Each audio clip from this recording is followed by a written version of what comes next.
For you who are graduate students now, if you did not function effectively in this wired world, you have no future in higher education. I repeat, if you cannot function effectively in this wired world, you have no future in higher education. I hope it does not seem that I've wandered too far from questions related to divining the message and mediating the divine. In fact, I've been doing nothing other than erring in the latest incarnation of what I labeled many years ago the divine milieu. To suggest how this might be so, let me hazard my most speculative reflection. The interplay of human beings and their technological prostheses, or technological devices, and human prostheses, forms a complex adaptive system, or more precisely, network, that E.O. Wilson labels an emergent superorganism. This category of emergence is a technical term here. Well, Wilson develops this concept from his study of the colonies of social insects, primarily ants, but also bees and termites. Superorganisms appear in phenomena ranging from the activity of brain neurons, weather systems, and financial networks. The immediate change, but the structure and operational logic of these networks remains the same. They're isomorphic across media.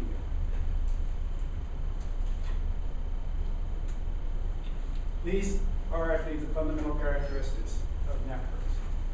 Networks are not uniform or monolithic structures, but are internally differentiated networks of networks. As such, networks are open rather than closed.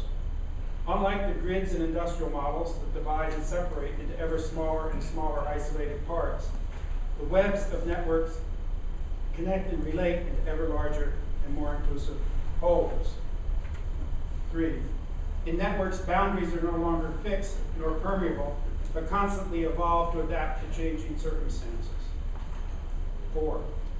Complex adaptive networks are decentralized and distributed rather than centralized and hierarchical. No single person, country, corporation, or institution can control a network. And finally, networks are self-organizing structures.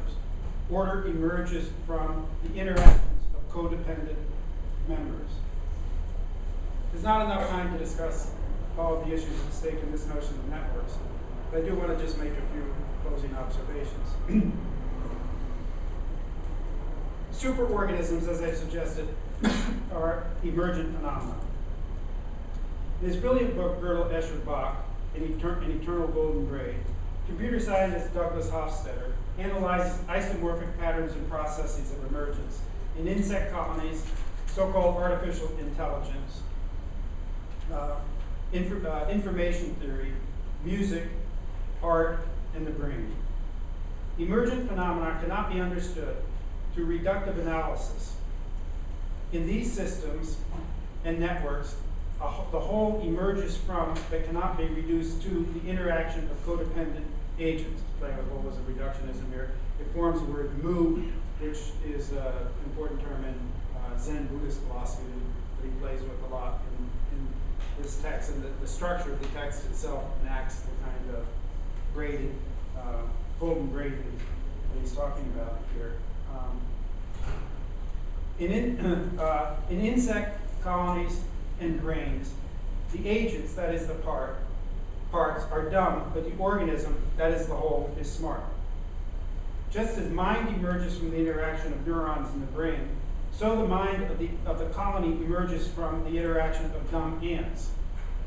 There is, in fact, a mind of the colony, every bit as much as there is a mind of the brain. While human agents are intelligent and purposeful, they nonetheless remain dumb because they cannot comprehend the global implications of their local actions any more than ants or bees, tracking pheromones, can know what the colony or hive knows. Financial markets offer what the closest analogy to these natural phenomena. It seems undeniable to me that there is something like the mind of the market. Just as the mind of the colony emerges from ants and acts back upon individual ants, so the market emerges from activity of individual investors and loops back on them to direct them towards ends of which they were not aware. It's a very important point because it underscores the fact, and I think it is a fact, that there can be purposive or teleological activity without self-consciousness of the ends being pursued. You see what they call teleonomic versus teleologic. Teleological self-awareness, teleonomic is indirected without there being awareness of it. Hofstadter's book not only describes but also performs the argument he presents.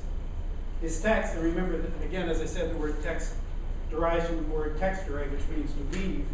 His text, in effect, enacts the eternal grade by weaving together analyses of phenomena that usually seem wildly different. He interrupts the fabric of his argument with dialogues that are at once humorous but very instructive. He repeatedly returns the example of the ant colony to make his point. The chief character in these dialogues is Aunt Hillary. Little could he have known. In one of his dialogues, Aunt Hillary engages with Achilles, the anteater, in a debate about holism and reductionism. At a turning point in the argument, Achilles comments, "Actually, I'm beginning to see things from two different vantage points. From the ant's eye point of view, there is no single purpose. There is no purpose.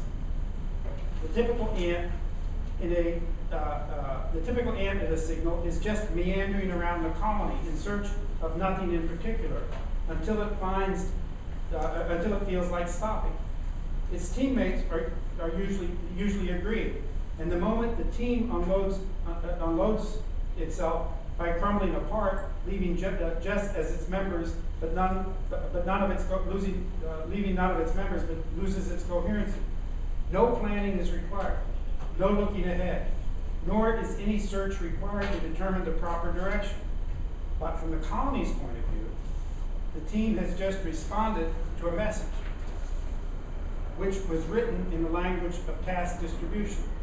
Now, from this perspective, it looks very much like purposive activity. Purpose, as I have said, is operative even in the absence of awareness of it. For self-conscious agents with limited knowledge, comprehensive purpose becomes comprehensible retrospectively. Hofstadter sketches this as a semantic web. And in looking at this, I want you to remember Google architecture and the structure of knowledge as I sketched it, following that. And now I'd like to ask you to make an imaginative leap, or perhaps extrapolation, of Hofstadter's point. Imagine our global course catalog is a complex adaptive semantic web that forms a superorganism.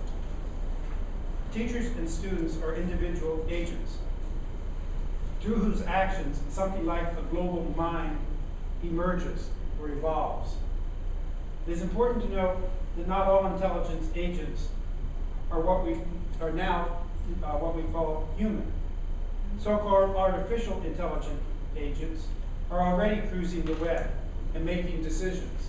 Financial markets are a prime example. As these agents become more intelligent and sophisticated, their role in evolution will increase exponentially. What is emerging, I believe, is a global education network that weaves together, part and whole, natural and artificial, human and non-human, self and other, in a worldwide web that is evolving at an increasing rate of acceleration. As in any coevolutionary network, failure to adapt leads to obsolescence. I trust I don't need to invoke my Detroit analogy again. Since this is a conference sponsored by Columbia's Department of Religion, and the topic is divining the message and mediating the divine, let me conclude by trying to divine the message in all of these words and images. What I have been attempting to describe, and to a certain extent enact today, is nothing other than the latest incarnation of the divine milieu that is arising and passing away, that is the arising and passing away that does not itself arise and pass away. Networks, I have stressed, are always networks.